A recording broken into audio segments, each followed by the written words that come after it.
Olá, a paz do Senhor. Hoje, em nossa Escola Bíblica Dominical, eu quero compartilhar com você a nossa lição de número 8 da classe de jovens. Na lição de número 8, nós vamos tratar sobre a batalha contra Ai. Nós estamos estudando neste trimestre, na lição de jovens, publicada pela nossa CPAD, Tempo de Conquistas, ou seja, a fé e obediência observada no livro de Josué.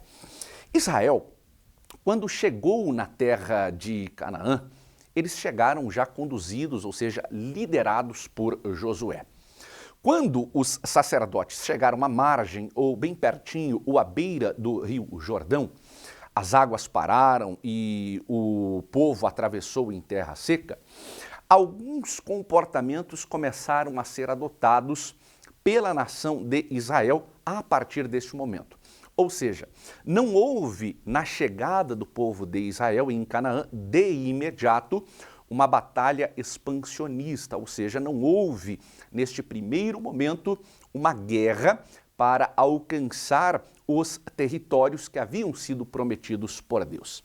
Então é importante nós observarmos que com a chegada da nação de Israel na terra de Canaã, houve um primeiro comportamento que foi marcado por uma dedicação através da circuncisão do povo de Israel. Depois disso, eles celebraram, eles participaram da Páscoa, uma festa de grande importância para a nação de Israel.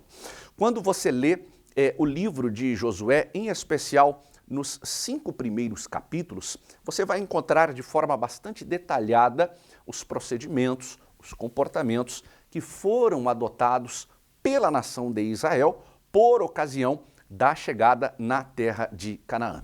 Quando você chega no capítulo de número 6, ou seja, nos 5 primeiros capítulos, você encontrou os passos iniciais. Agora você chega no capítulo de número 6, e você vai encontrar no capítulo de número 6 a batalha contra Jericó. Ou seja, o capítulo de número 6, ele se preocupa em mostrar, em demonstrar como esta batalha se procedeu, como Deus agiu em favor do seu povo. Interessante, você já deve ter lido pelo menos uma vez na sua vida o capítulo de número 6 e entendeu como Deus intervém na história em favor do seu povo. Então nós passamos os 6 primeiros capítulos. Agora nós chegamos no capítulo de número 7. E o capítulo de número 7 é o tema da lição de número 8, ou seja, a batalha contra a terra de Ai. Inclusive, a leitura bíblica que fundamenta esta discussão está no capítulo 7, a partir do versículo de número 1 até o versículo de número 11. Então, esta cidade de Ai era um segundo alvo do exército israelita. Jericó já está conquistada, então agora o exército da nação de Israel parte para as batalhas de conquista, parte para a expansão de uma terra prometida pelo próprio Deus. Então a cidade de Ai é o segundo alvo do exército de Israel. Era um alvo muito fácil. A percepção trazida pelos espias dava a notícia e a informação de que a resistência era muito pequena, de tal maneira que o exército da nação de Israel não precisava empreender toda a sua força, toda a sua grandeza, porque nesta primeira análise foi verificada que a terra de Ai apresentaria uma resistência muito pequena. Interessante que a nação de Israel, e quando você lê o capítulo de número 7, você encontra isso de forma muito detalhada, foi surpreendida pela reação da terra de Ai. Ou seja, o exército de Israel, que estava confiante com a tomada de Jericó, enfrentou a sua primeira derrota. Uma derrota vergonhosa perante as nações, porque desmoralizava a ação militar, a ação do exército, mas também desprezava, ridicularizava, expunha o próprio Deus da nação de Israel. Por que nós voltamos na história para chegar neste momento? Para entender, já a partir da primeira lição, que não podemos no mundo espiritual desprezar o tamanho do nosso adversário. Guarda bem essa palavra no seu coração. Muitas vezes, diante do enfrentamento de uma causa espiritual, nós subestimamos aquela circunstância que se levantou contra nós. A nação de Israel, confiante na tomada de Jericó, não se preocupou em estar preparada para um segundo ataque. Pelo contrário, desprezou, não considerou que haveria qualquer possibilidade de resistência por parte dos habitantes da cidade ou da terra de Ai, e por isso foram humilhados, por isso foram derrotados. Então é muito importante nós entendermos que quando a nação de Israel retorna com o seu exército junto a Josué, um clima de tristeza, um clima de frustração, um clima de preocupação muito intensa acabara de ser instalado. A partir do momento que esse sentimento de frustração, de tristeza, de desgosto se instalou na nação de Israel, começaram a surgir as reflexões sobre o que havia levado a nação de Israel ter perdido uma batalha que, teoricamente, teria sido tão fácil de ser vencida, teria sido tão fácil de ser ganha por esse exército de Israel. E aqui a gente começa a entender a mensagem espiritual para os nossos dias, para as nossas vidas. Esta história não está registrada na Bíblia Sagrada apenas para cumprir um papel histórico, mas é palavra de Deus, é palavra viva, é palavra que se contextualiza. Deus está sinalizando, Deus está mostrando, Deus está compartilhando uma mensagem de uma grande riqueza espiritual. Quando Josué, juntamente com a liderança religiosa do povo de Israel, fazem então esta reflexão, perguntam a Deus qual é o motivo. Quando fazem esta reflexão, se humilham, se prostram, dobram-se de joelhos sobre o pó e começam a clamar e a pedir a Deus uma explicação. Começam a conversar com Deus com o objetivo de entender qual foi a causa desta derrota. E aqui a nossa lição é extraordinária quando nos dirige nesta trajetória extraordinária descrita na palavra do Senhor. Nós observamos que Deus, por intermédio de uma orientação direta a Josué e a liderança da nação de Israel, disse e explicou a esta liderança que a causa da derrota do exército de Israel repousava sobre o pecado de um único homem. Josué, no capítulo 7, versículo 1, a palavra de Deus diz que os israelitas foram infiéis com relação às coisas consagradas.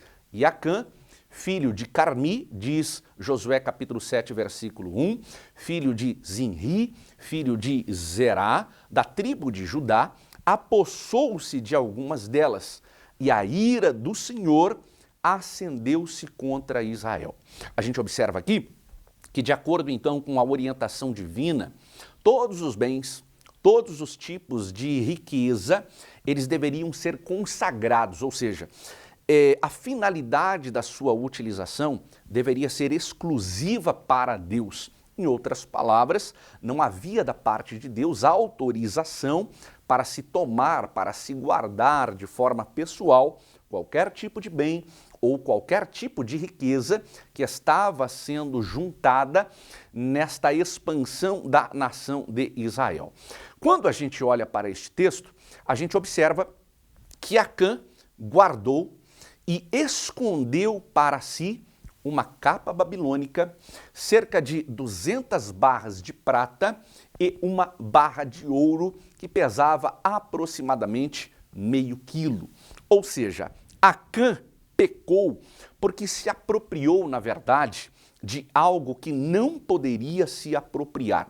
Ele tentou, inclusive, esconder o seu pecado, esconder a sua falha, enterrando esses bens embaixo da sua tenda.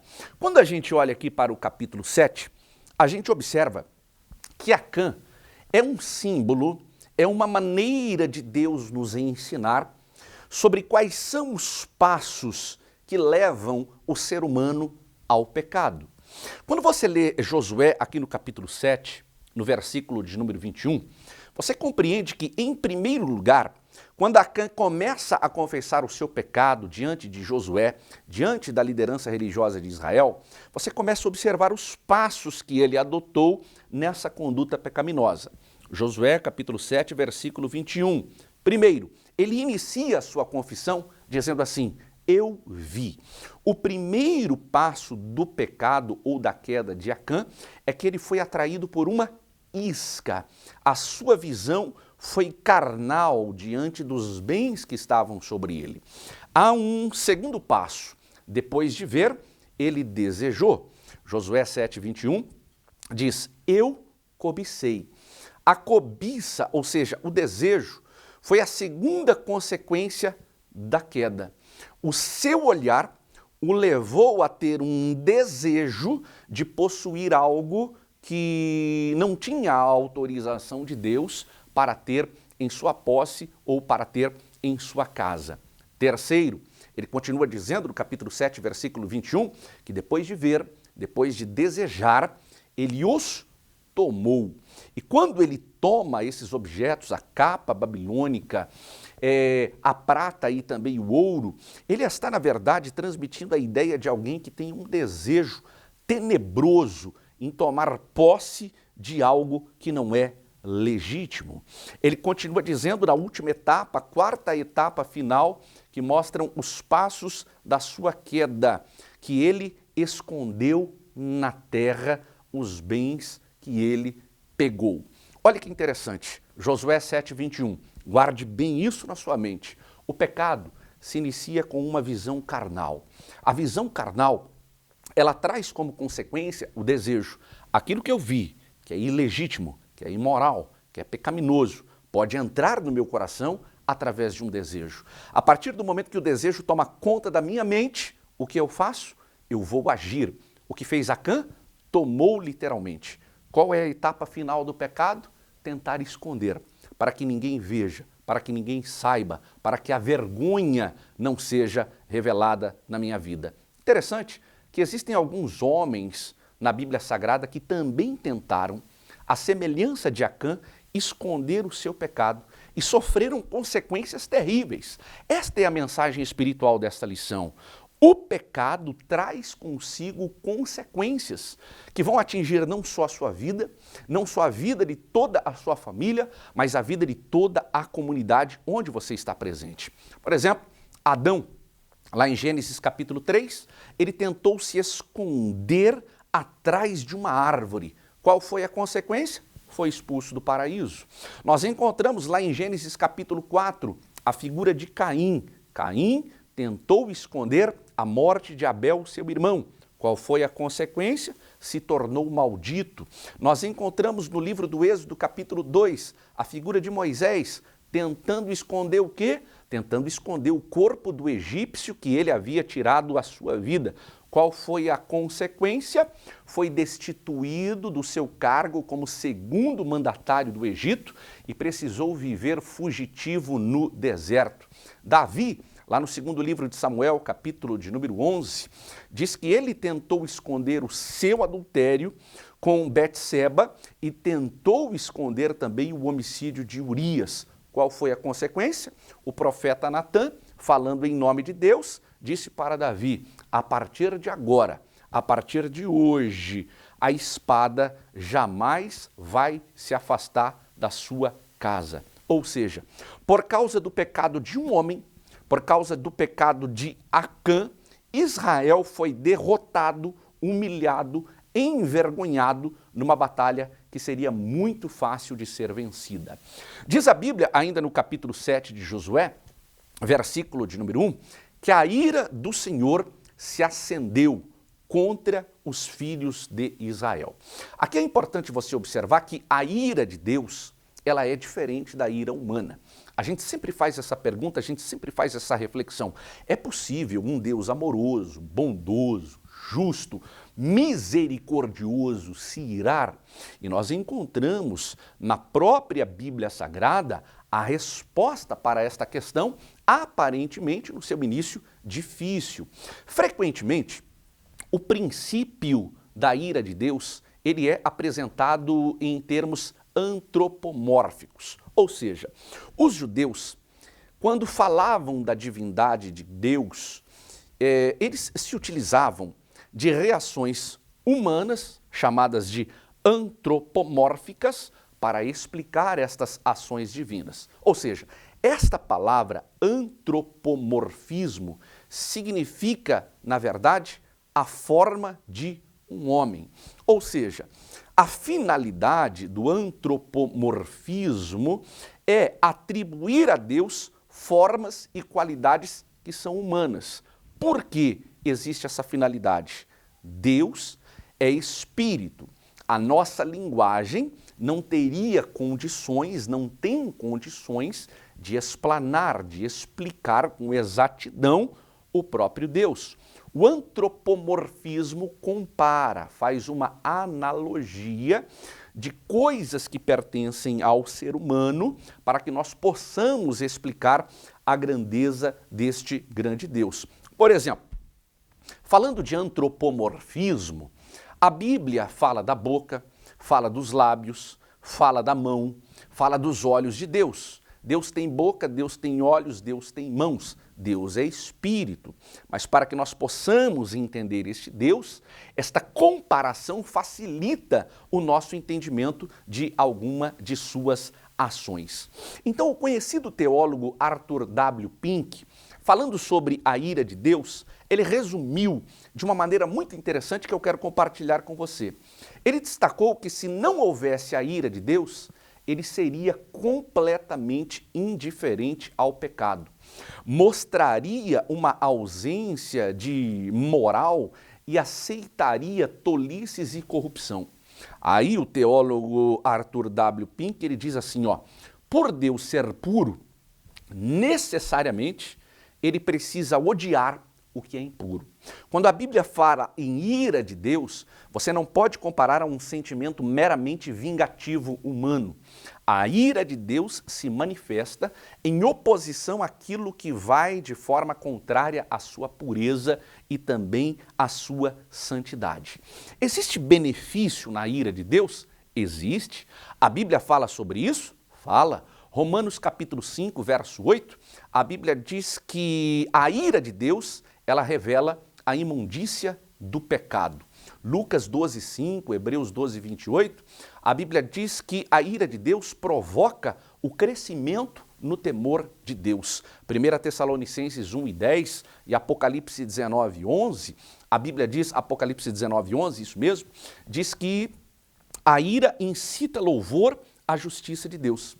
2 Coríntios capítulo 5, versículo de número 11, a Bíblia diz que a ira de Deus estimula a evangelização àqueles que estão sem Cristo.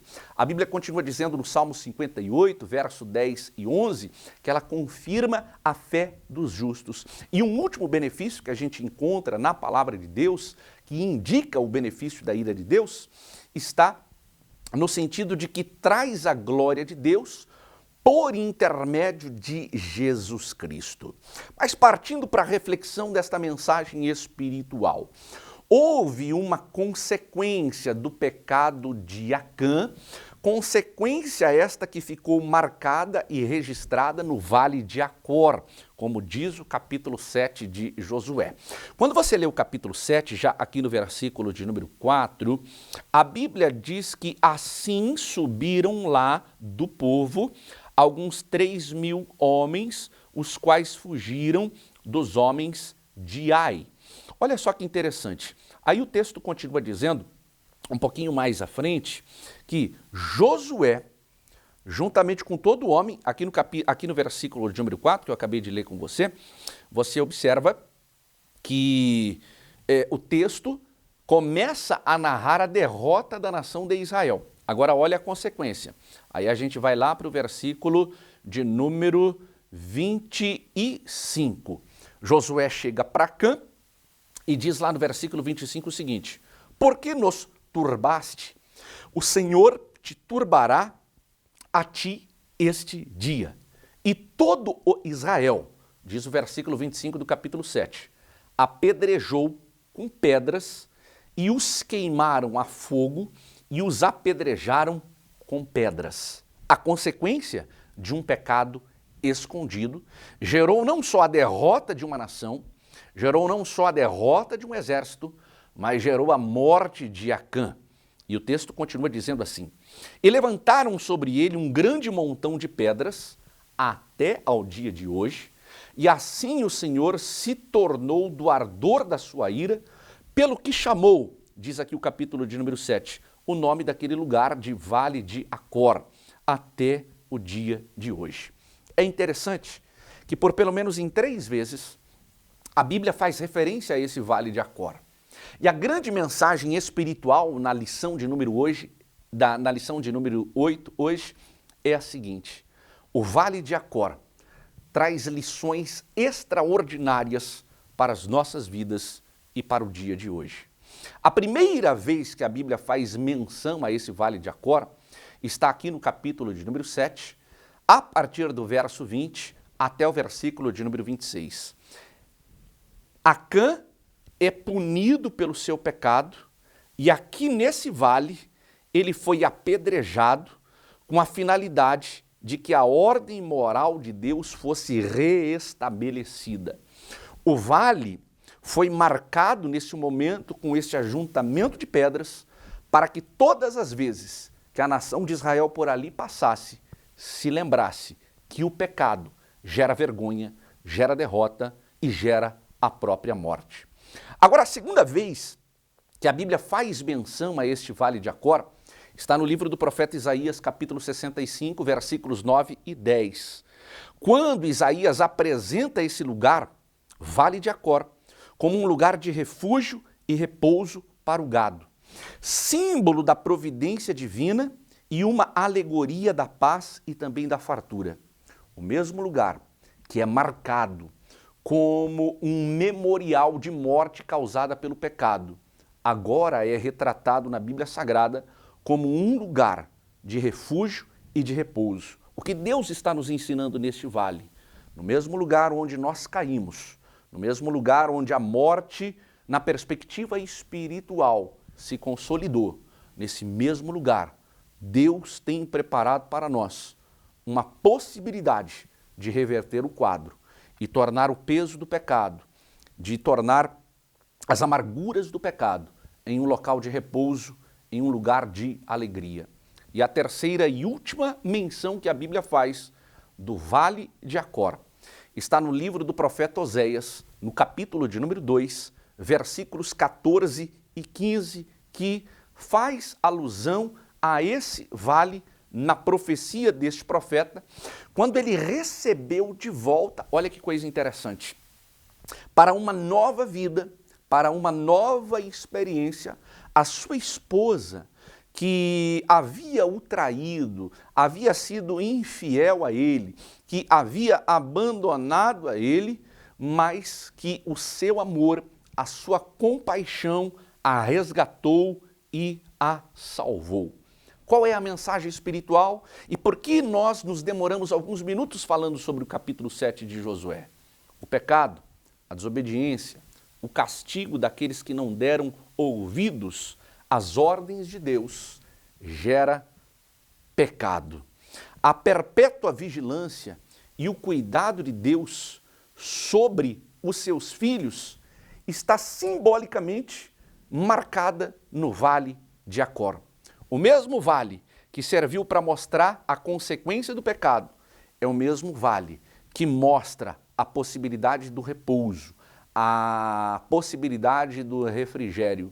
E nesse mesmo vale que foi mencionado pelo profeta Oséias, a palavra de Deus nos ensina que mesmo diante da infidelidade, do abandono, do adultério espiritual, existe uma possibilidade de resgate.